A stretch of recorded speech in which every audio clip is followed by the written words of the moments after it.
একসময় যে ছেলের ব্যাট কেনার টাকাটাও ছিল না, বাবা কাঠ দিয়ে ব্যাট বানিয়ে দিতেন। সেটা দিয়ে ক্রিকেট খেলত, জার্সি জুতা পরত অন্যের সাথে ভাগাভাগি করে।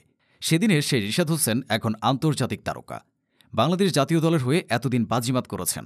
টি-20 বিশ্বকাপে ছিলেন অন্যতম সেরা পারফর্মার। এখন ফ্র্যাঞ্চাইজি লিগেও চমক দেখাচ্ছেন। বিগ ব্যাশের সুযোগ পেয়ে খেলতে পারেননি, তবে পাকিস্তান প্রিমিয়ার লিগে মিটিয়ে দিচ্ছেন সেই আক্ষেপ। পাকিস্তানের অচেনা পরিবেশে প্রতিটি ম্যাচেই উইকেট নিচ্ছেন রিশাদ। তার প্রশংসা করছেন পাকিস্তানের সাবেক খেলোয়াড়রা। অথচ এই রিশাদ হোসেনের গড়ে ওঠা খুব একটা সহজ ছিল না। পরিবারের সমর্থন আর নিজের অক্লান্ত চেষ্টাতেই তার এত দূর উঠে আসা। নীলফামারীর ছেলে রিশাদ হোসেনের ক্রিকেটে আগ্রহ ছোটবেলা থেকে। তার প্রতিভার ঝলক দেখা গিয়েছিল তখনই। স্কুলের অভ্যন্তরীণ টুর্নামেন্টে পরপর ৩ বার সেরা হয়েছিলেন রিশাদ। তবে তার মূল উত্থান ২০১৭ সালের স্পিনার হান্টের মাধ্যমে।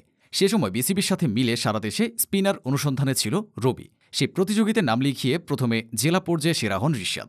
এরপর বিভাগীয় পর্যায়ে চ্যাম্পিয়ন হয়ে নাম লেখান জাতীয় পর্যায়ে। সেখানে সেরা ১০ জনের তালিকায় অন্যতম ছিলেন রিশাদ হোসেন।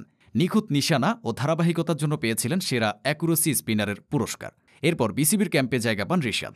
সেখানেও আলাদা করে পরিচয় দেন নিজের, যার ফলশ্রুতিতে জায়গা হয় অনূর্ধ্ব ১৭ জাতীয় দলে। সে ঘটনা ২০১৮ সালের। তখন পর্যন্ত রিশাদ হোসেনের অভিজ্ঞতা বলতে তেমন কিছুই ছিল না, কিন্তু সবাইকে অবাক করে দিয়ে তার জায়গা হয় হাই পারফরম্যান্স স্পিন স্কোয়াডে। এরপর সরাসরি এ দলে জায়গা পান রিশাদ হোসেন। নীলফামারীর সন্তান রিশাদের মূল শক্তির জায়গা উচ্চতা আর গতি। বাংলাদেশি হিসেবে রিশাদের উচ্চতা বেশ ভালো, যে কারণে বোলিংয়ে আদায় করতে পারেন বাড়তি বাউন্স। এর সাথে যুক্ত হয়েছে গতি। উপর থেকে একটু জোরের সাথে বল ছুড়েন তিনি, যা অনেকটা অনিল কুম্বলের মতো। সংক্ষিপ্ত ফরম্যাটের ক্রিকেটে একজন লেগ স্পিনার অনেক গুরুত্বপূর্ণ। ভালো লেগ স্পিনার থাকলে দলের শক্তি বাড়িয়ে দেয় অনেকটাই, যার প্রমাণ হিসেবে বলা যায় আদিল রাশিদ কিংবা রশিদ খানের কথা। ফ্র্যাঞ্চাইজি লিগের ক্রিকেটে তাদের মূল্য হাঁকা হয় কোটি কোটি টাকা, কিন্তু বাংলাদেশের কাছে লেগ স্পিনারের প্রজাতিটাই যেন এক আক্ষেপের নাম। এত বছর ধরে খেললেও ভালো কোনো লেগ স্পিনারের আবিষ্কার করতে পারেনি বাংলাদেশ। হাতে গোনা ২-১ জন এসেছিলেন, কিন্তু তারাও নিজেদের ধারাবাহিকতা সেভাবে মেলে ধরতে পারেননি।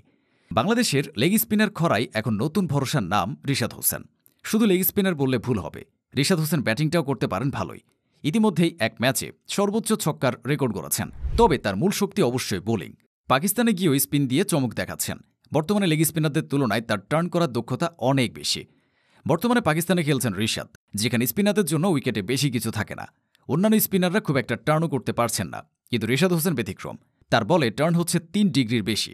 পিএসএলে এবারই প্রথম খেলতে গিয়েছেন রিশাদ। সেখানে তার পারফরম্যান্স এখন পর্যন্ত দুর্দান্ত।